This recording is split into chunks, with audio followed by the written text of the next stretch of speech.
Le camion de déménagement s'éloigna lentement, soulevant un nuage de poussière sur la route du quartier du Lagon Bleu. Célina resta immobile quelques secondes, les clés dans la main, le regard fixé sur la façade claire. Derrière elle, Malik posa un carton et l'enlaça. On l'a enfin à notre coin de paradis. Ils échangèrent un sourire fatigué mais heureux. Tout semblait parfait. Un quartier calme, une maison moderne, une piscine turquoise. Ils formaient un couple rationnel, peu enclin à croire aux histoires de sortilèges.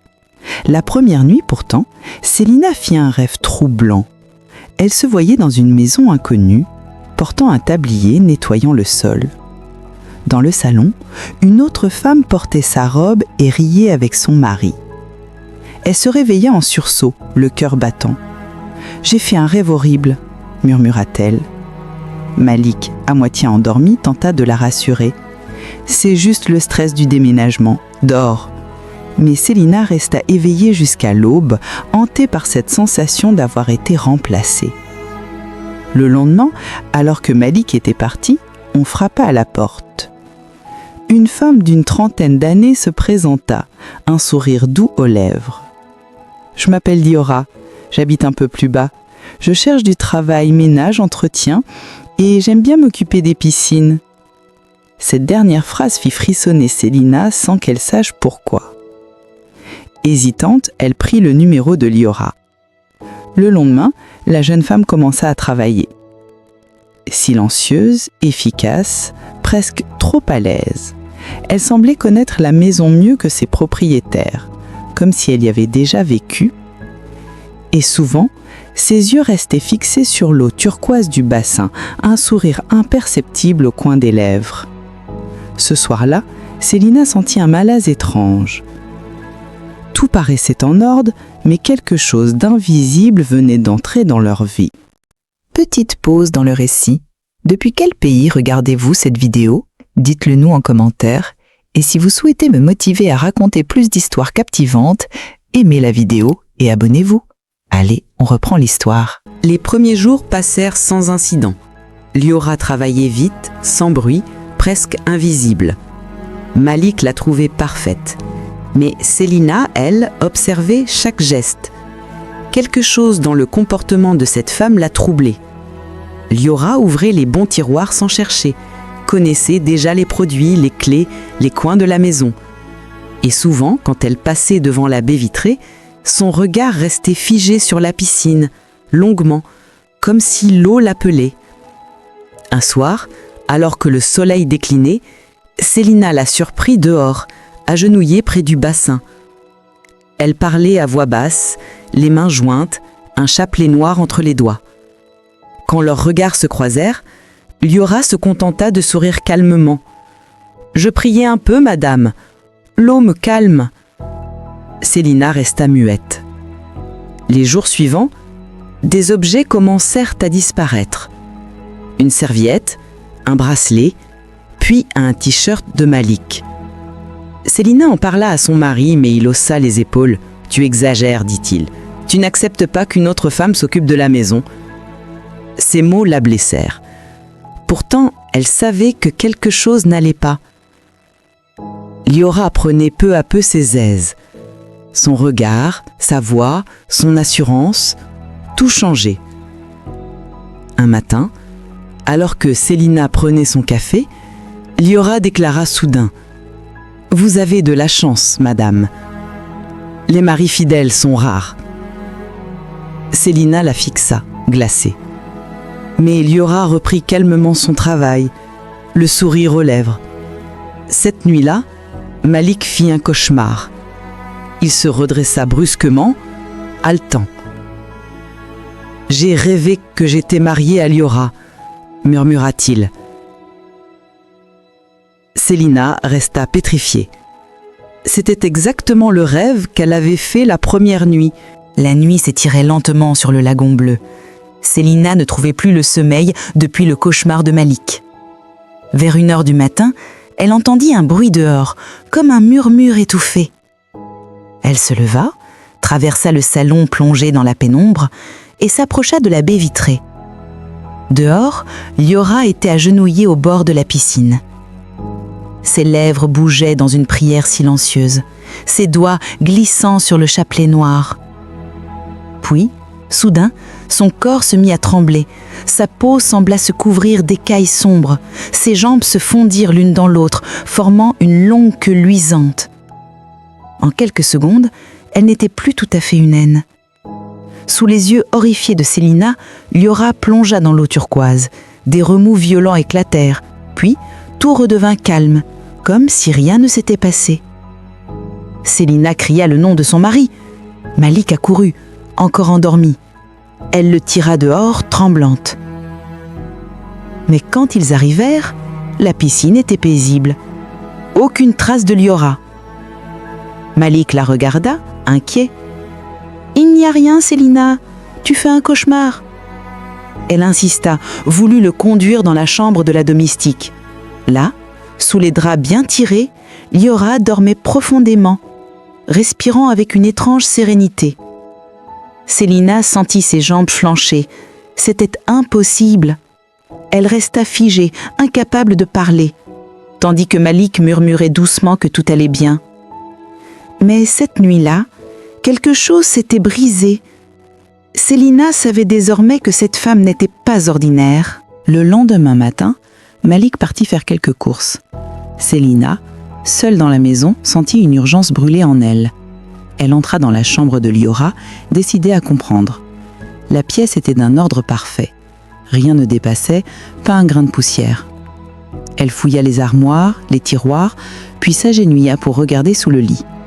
Là, dissimulée dans l'ombre, elle trouva une petite boîte en bois sombre. Ses mains tremblaient lorsqu'elle l'ouvrit.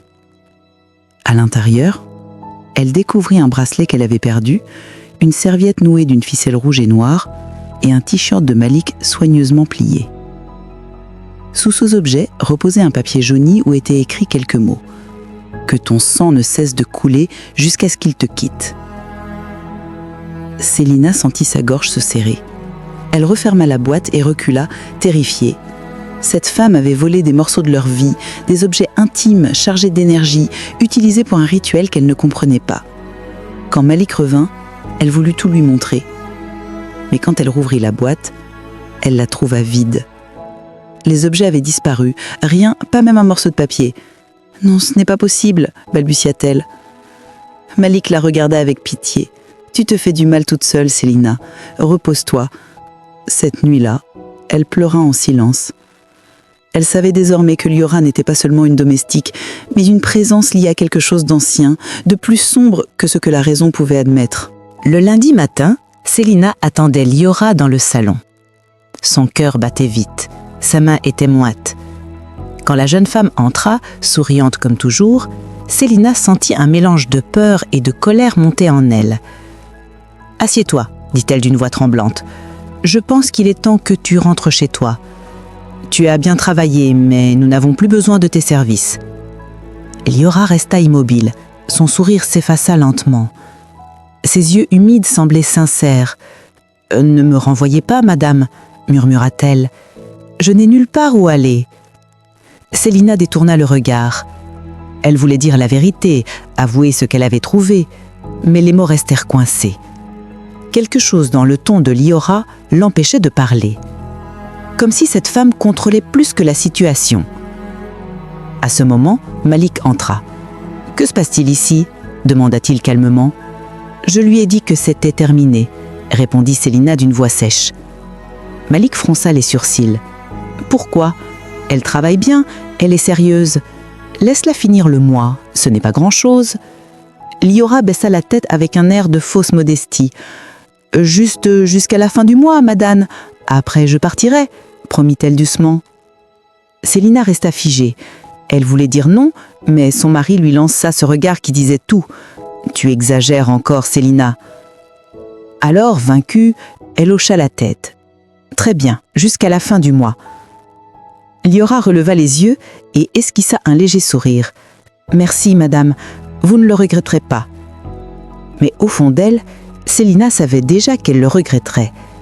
Car depuis ce jour, la maison du Lagon Bleu n'avait plus le même souffle. Quelque chose d'invisible s'y installait, lentement, comme une ombre qui attend son heure. Cette nuit-là, Célina dormit à peine. Depuis que Liora avait obtenu de rester, elle sentait la maison différente, plus lourde, presque vivante. Vers 2 heures du matin, un bruit discret la réveilla. Un chuchotement, puis un éclat de rire étouffé venant du salon. Elle descendit sans allumer la lumière. Dehors, la terrasse était baignée d'une lueur bleutée. Malik se tenait debout, les yeux perdus dans le reflet du bassin. À ses côtés, Liora murmurait quelque chose d'indistinct, une prière ou peut-être un charme. « Regarde comme elle t'appelle », disait-elle doucement. « L'eau te veut, elle t'attend. » Célina ouvrit la porte brusquement. « Malik, qu'est-ce que tu fais ?» Les deux se tournèrent lentement vers elle. Liora souriait d'un air tranquille, presque tendre. « Il m'aide à purifier le bassin. Madame, il faut que tout soit propre avant la fin du mois. » Malik ne parlait pas. Son regard restait fixé sur la surface de l'eau, hypnotisé. Liora posa alors sa main sur son bras et souffla quelque chose à son oreille. Un vent glacé s'éleva. L'eau du bassin se mit à bouillonner. Célina cria, tenta d'attraper son mari, mais Malik fit un pas en avant. Puis un autre. « Ne fais pas ça, Malik !» Il se retourna une dernière fois, le regard vide, puis plongea d'un seul geste. Le cri de Célina déchira la nuit. Elle se jeta à son tour dans l'eau, fouilla, chercha, appela. Mais Malik ne remonta jamais. 1 heure plus tard, les secours arrivèrent. Les lumières rouges des véhicules clignotaient sur les murs blancs de la maison. Des plongeurs fouillèrent la piscine pendant de longues minutes avant de retrouver le corps de Malik, allongé au fond, les yeux ouverts, la bouche entr'ouverte, sans aucune trace de lutte. Le médecin parla d'un accident, peut-être une crise de somnambulisme. Célina, assise dans un coin du salon, ne disait rien. Elle fixait l'eau du bassin qui brillait doucement sous les projecteurs, comme si elle respirait encore. Liora se tenait non loin, le visage impassible, les bras croisés. Elle ne pleurait pas, ne parlait pas, et quand les secours s'en allèrent, elle n'était plus là. Célina courut vers sa chambre. Rien. Le lit était fait, les draps tirés, la commode vide. Pas un vêtement, pas une trace. Tout était rangé, comme si Liora n'avait jamais existé. Alors, Célina s'effondra au sol. Les sanglots jaillirent sans retenue. Ce n'était pas une fuite, elle le savait. C'était une disparition. Le travail de Liora était terminé. Cette nuit-là, la maison du Lagon Bleu devint un tombeau. Et dans le silence, Célina crut entendre au fond de l'eau une voix murmurer le nom de son mari. Célina ne dormit pas cette nuit-là. Assise dans le salon, les yeux rivés sur la piscine, elle repensait à tout. Aux rêves, aux disparitions, aux mots de Liora. Tout prenait enfin sens. Au petit matin, elle se leva lentement et alla chercher la petite boîte qu'elle avait cachée dans le placard. Elle la serra contre sa poitrine et sortit sur la terrasse. L'eau du bassin frémissait sous la brume du matin, comme si quelque chose bougeait dessous. « Je sais que tu m'entends », murmura-t-elle d'une voix tremblante. Une ombre monta du fond de l'eau. Peu à peu, la silhouette de Liora apparut, les yeux ouverts sous la surface.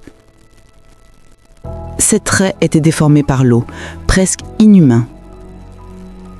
La voix qui s'éleva n'avait rien d'humain non plus. Il m'appartenait comme les autres avant lui. Toi, tu n'étais qu'une invitée.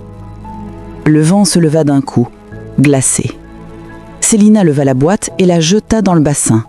L'eau éclata en une onde violente. Un cri inhumain déchira l'air, puis le calme revint, brutalement. Le silence tomba sur le lagon bleu.